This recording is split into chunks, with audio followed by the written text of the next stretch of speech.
दोस्तों, कुछ निर्णय हमको हमारी लाइफ चेंज करने में मदद करते हैं और कुछ निर्णय हमारी लाइफ बर्बाद कर देते हैं। इसलिए हम डिसीजन लेते समय एक छोटी सी लाइफ में खुश रहने की कोशिश करते हैं। हम यह भूल ही जाते हैं कि हम कुछ बड़ा कर सकते हैं। हम अपने टैलेंट को पहचान ही नहीं पाते हैं, लेकिन इसी समय हमारे जीवन में कुछ घटनाएं घट जाती हैं जिसको लेकर हम बहुत दुखी हो जाते हैं।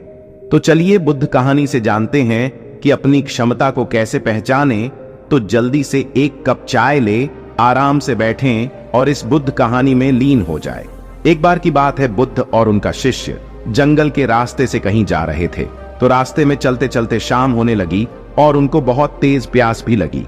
तो पास में एक गांव आया और जैसे ही वह गांव में पहुंचे तो उन्होंने देखा कि एक झोपड़ी बनी है। झोपड़ी की तरफ गए और उन्होंने आवाज लगाई। आवाज सुनकर अंदर से एक आदमी और उसकी पत्नी, साथ ही साथ में उनके 3 बच्चे भी आए जो फटे पुराने कपड़े पहने हुए थे।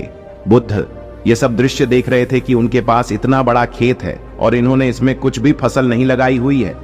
तो गुरु ने सबसे पहले तो पानी के लिए आग्रह किया कि हमें पानी मिल सकता है। उन्होंने बुद्ध और उनके शिष्य को पानी पिलाया। अचानक ही गुरु जी ने कहा कि अगर आप इसमें खेती नहीं करते तो फिर अपना जीवन यापन किस तरीके से चलाते हैं। तो उस आदमी ने कहा कि हमारे पास एक भैंस है और इस भैंस का दूध बेचकर जो पैसे आते हैं उसी से हम आजीविका चलाते हैं। बुद्ध ने उनकी इस बात को ध्यानपूर्वक सुना और उनके बीच में कुछ देर तक बातचीत हुई। लेकिन अब वहां काफी अंधेरा हो चुका था, तो उन्होंने यह निर्णय लिया कि आज की रात हम यहीं रुकेंगे। उन्होंने कुछ देर वहीं आराम किया। करीब मध्य रात्रि के समय बुद्ध उठे और शिष्य से बोले कि हमें इस भैंस को यहां से ले जाना होगा और इस भैंस को ले जाकर कहीं दूर जंगल में छोड़ना होगा। तो शिष्य ने मन ही मन में सोचा कि इस तरीके का गलत काम भला मैं कैसे कर सकता हूं। अगर मैं इस भैंस को लेकर जाऊंगा तो यह आदमी बाद में अपना जीवन यापन कैसे करेगा।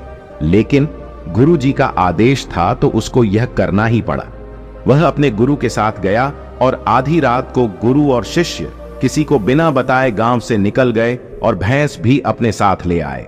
और चलते चलते इतनी दूर निकल गए ताकि भैंस वापस अपने गांव में ना जा सके। भैंस को वहीं जंगल में छोड़ दिया और वे अपने आश्रम चले गए। कुछ साल बाद जब गौतम बुद्ध के शिष्य को ज्ञान की अनुभूति हुई, वह भी एक गुरु बन गया। तो उसने सोचा कि इतने साल बीत गए, मैंने जो गलती की थी क्यों ना मैं आज उस गलती को सुधार लूं। और मुझे उस आदमी के पास जाना चाहिए जिसकी मैं कुछ साल पहले भैंस लेकर आया था। वह उस आदमी के पास गया, लेकिन वहां पहुंचकर उसने देखा कि खेत हरे भरे हैं और वह आदमी जहां रहता था उस स्थान पर एक शानदार मकान बना हुआ है।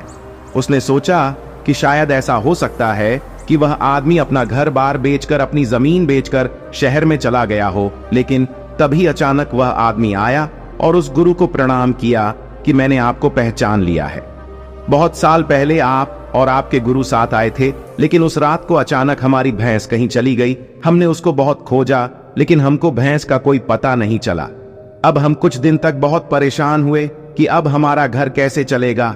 हमें कोई दूसरा काम भी नहीं मिल रहा था जिससे हमारा घर चल सके, लेकिन हमारे पास और कोई विकल्प नहीं था। तो मैं जंगल से लकड़ी काट कर लाता था और उन्हें बेचकर जीवन यापन करता। धीरे धीरे मैंने अपने खेत में वृक्ष लगाने शुरू किए। कुछ समय बाद धीरे धीरे करके मैंने अपने खेत में बड़ा बगीचा बना लिया, जिससे मुझे अच्छे खासे फल फूल प्राप्त होने लगे और मेरा बिजनेस बढ़ता चला गया।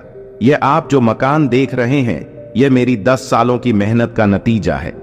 शिष्य यह सब सुनकर सोच में पड़ गया कि गुरु जी ने जो किया था वह गलती नहीं, बल्कि वह तो इस आदमी का जीवन सुधारने के लिए किया गया था। दोस्तों, हमेशा परिवर्तन तब होता है जब आपके पास कोई विकल्प नहीं होता। लेकिन यह समय आपको सिर्फ मेहनत करनी चाहिए, क्योंकि सिर्फ यही समय होता है अपने अंदर के टैलेंट को पहचानने का। वीडियो अच्छी लगी हो तो कमेंट में नमो बुद्धा लिखना ना भूलें।